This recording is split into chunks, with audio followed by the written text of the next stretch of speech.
Did you have a win last week? It's a good question because we always want to make sure that we are getting to where we need to be in business. We want to make sure that everything we are doing is actually making a positive impact. Otherwise, what's the point of doing it, right? It's the 1% question. What's the one thing I could do right now that moves this 1%? What's the one thing I could do right now that makes it easier for me to get to that outcome or that goal? I was reflecting on the last week and I had a couple of good wins. I want to share them with you. And so the first one I want to share is that within our internal team, COO and operations manager training, we meet every other week and we do skill development.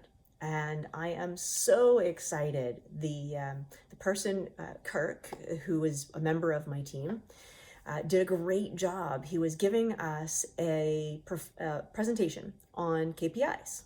Now, we all know what KPIs are, right? The key performance indicators, the things that we're looking at, those one pieces. And he started out with a story, which was great. It was a great story about Charles Schwab and about metrics and putting a number on the floor and then getting a little bit of competition going between the night crew and the day crew. It was a great story. I hadn't heard that story before, so it was really nice to hear it. But he started out as well saying, I know that for this audience that this is going to be very simple. But isn't that great? The KISS method. It's great to go back and to relearn and to listen again to those simple things that we all know, we all have to do about something we do know about. And then we go, oh yeah, I kind of slipped on that one. I should revisit that one. So one of the things in some of the stories that Kirk was telling us is that he was very successful in doing when he went into an organization as a COO was about really nutting down the first little bit on one metric. Now I'm going to say it again. One metric. Because it's so important to make sure you are focused. We've all done it. We've got a laundry list of things that we want to get done. But what's the one thing that's going to move the needle? And so he was telling this really great story about a focus in this specific industry on exactly what needed to be done in order to get to the ultimate goal.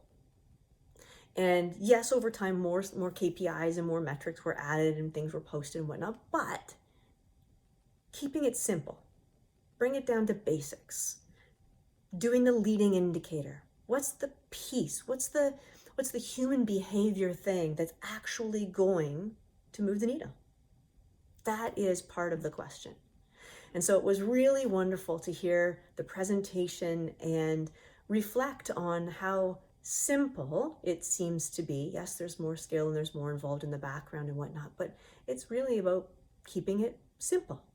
So that was my first one. I love learning. Learning is really important to me. So that was wonderful. And then the second one, as you know, I probably have notes when I do this. The second one was really looking at SOPs and documentation. And so we are doing a new round of iteration of our documentation as we continue to grow and scale, because we have to always come back to the accountability chart. We have to always come back to, is the right person in the right seat doing the right thing at the right time? And we know that as a year goes by, as an example, that there are shifts and changes and things that happen that maybe go, well, maybe what we used to do and how we used to do it, we need to change that up. And so we're making modifications in our social media side of things, in our content marketing. And so we're creating a whole bunch of new SOPs and documentation in the background to get us to where we want to be. And so it's step by step, how do we do this? How do we reflect on what's gone right and what's gone wrong? And so we're about 80% the way there. And at the end of the day, the first thing that this is going to do is probably save us a couple grand a month. Hey, I'm all for that. And it'll be simple.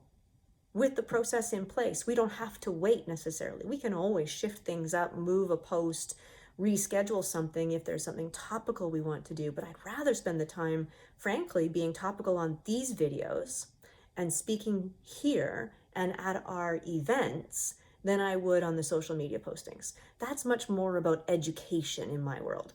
And so about making sure that everybody has what they need, I love that. And setting the team up for success. So when I hand this back, when we're actually going to give it to the person who's going to be doing this on a regular basis, do you have what you need? What resources are you missing?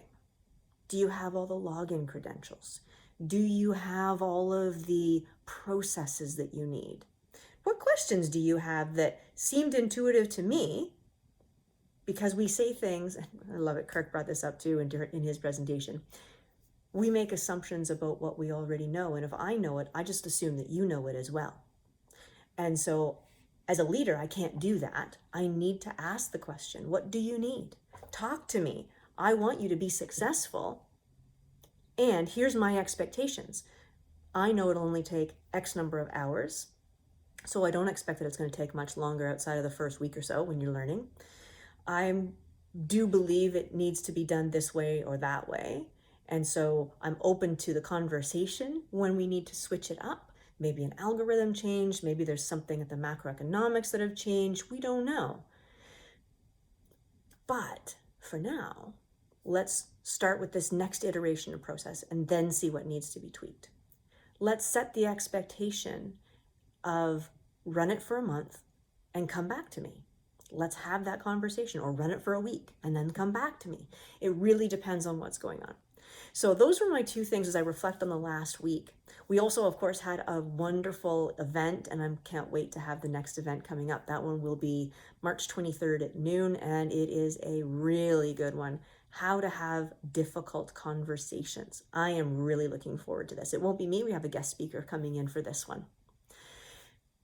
And then just looking forward and thinking about it, I was talking to my daughter on the weekend, and we were getting prepped and ready for an upcoming performance. And so we're actually going to go out of town. We're going to make it a big deal. We're going to go see this thing. It's actually, it's going to be a lot of fun, but it's black tie.